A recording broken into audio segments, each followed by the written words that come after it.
Hammamiz hayotga turli xil savollar bilan dunyoga kelamiz. Lekin hayot turli xil javoblari bilan yanada yashashga undaydi. Bugungi Hayot yo'li podkastimizning ilk mehmonlari Oktagon ligasi jangchisi, Qashqadaryo, qolaversa O'zbekiston chempionlari Og'abekjon Abdumo'minov hamda Jasurbek Jo'rayevlar. Avvalambor assalomu alaykum. Tashrif uchun kattakon rahmat. Qimmatli vaqtingizni ayamasdan tashrif buyurdingiz. Assalomu alaykum Qashqadaryo, O'zbekiston. Xullas, podkastni birinchisi boshlab berdik. Debyut jangini bizlar bilan o'tkazyapti bular. Qiziqarli savollar bor ekan.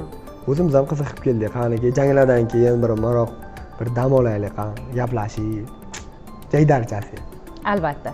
Muxlislaringiz nomlaridan kelgan bir qancha savollarga berib o'taman. Birinchi savolimiz shundan iboratki, xo'p, Saturn, Tyson bular sport sohasiga qanday kirib keldilar? Bularga nima turtki bo'ldi yoki kimlar sabab bo'ldi? Sportga kirib kelishimning sababi asli o'zi o'tgan yili 2024 dan boshlab boshladim. Oldindan endi shug'ullanib, tayyorlanib yurardim. Keyin nima bo'ldi? Shu o'tgan yildan o'zi sabablarga ko'ra bu yerga qarshilar kelib shug'ullandim. Keyin shu bilan bu yerda uncha yetishmovchilik sababli, ba'zi bir sabablarga ko'ra, ya'ni undan keyin Rossiyaga ketdim. Rossiyada Choyxona Registonga bordim. Men sponsorim Shukur aka sponsorlik qildi. O'shandan keyin hammasi mana shunaqa ketdi, ya'ni sport trenirovka boshqa bo'lib, Oktagon liga, Odilxon shu bilan boshlanib ketdi hammasi, sekin-sekin. Undan keyin Xudoga shukr, men alhamdulillah yomon emas, ya'ni shu paytgacha hozir mana janglar o'tkazdik. Men Saturn do'stimni topdim, shu bilan tanishdim. Eng yaqin do'stim mana bu, ya'ni internetda. O'shandan keyin shunaqa qilib ketib kirib keldik, ya'ni harakat qilib, uzoq katta yo'llarda bosib harakat qilib, mehnat qildik, sport zalda borib, shug'ullanib. Xullas, men yoshligimda trenirovka boshlaganman, chunki onam dadamga 3-oylam, 4-oylam tekkanda men onamni himoya qilish uchun boshlaganman. Lekin amakilarim trenirovka qilardi, ko'p qo'shmasdi, ko'p ajralib qolardim qarindoshlardan. Men yoshligimda trenirovka qilib kelganman. To'g'ri, professional borib zallada trenirovka qilmaganman. Yudakli og'ir bo'lmasin deganman. Esim taniyamdan keyin polni trenirovkada bo'lganman. Turniy brus anjumani bu meni eng sevimli mashg'ulotim edi.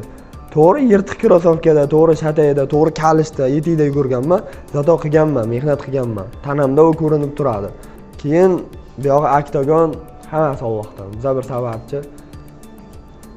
Oktagonda endi haqiqiy zdroviy legendarniy medinni bahisi bo'ldik. Meniki alhamdulillah, Allohga behisob shukrlar bo'lsin va bu davom etadi.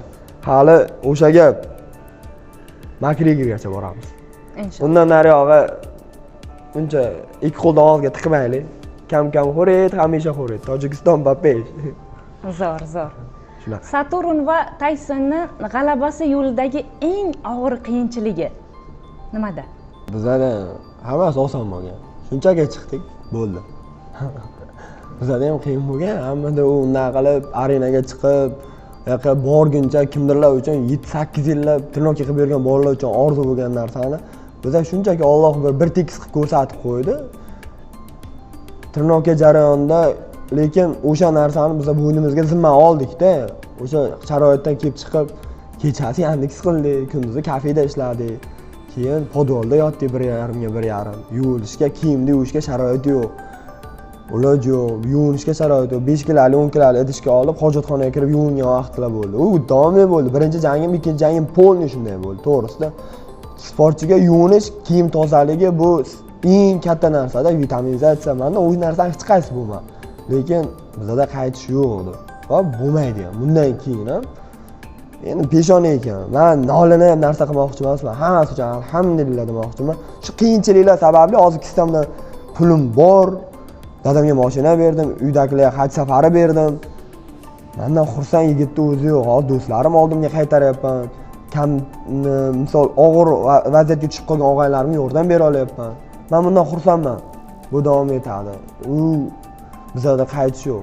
Men bu yerda o'lib qolsam agar to'xtayman, ungacha Xudo xolasa dalshi.